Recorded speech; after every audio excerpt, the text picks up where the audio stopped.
we're all doing social. So it's not like some new business process like Deming or some other thing that we have to teach everybody to do. Everybody's already taught themselves, and they have an expectation that there's authentic, relevant engagement within the company.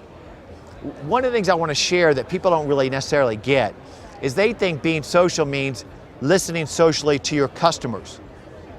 No, you need to listen socially to the team members, right?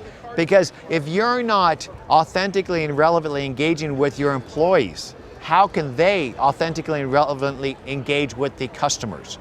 And so what I recommend to any business that's thinking about engaging in social is to first off look at the way and they treat their employees and how authentic and relevant and how open the communications are with them. Culture within a company is reflected very quickly socially, externally.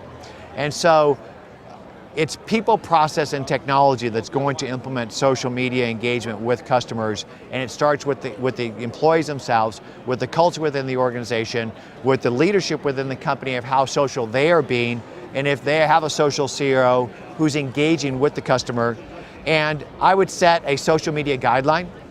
I would implement tools like Nimble that enable you to have a single voice and single contact record, and I would teach them how that company wants to engage most effectively with the customers.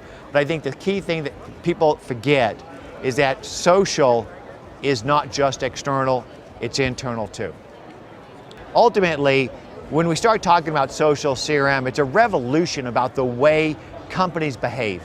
It's a revolution about the way they treat their employees and empower them to treat the customer.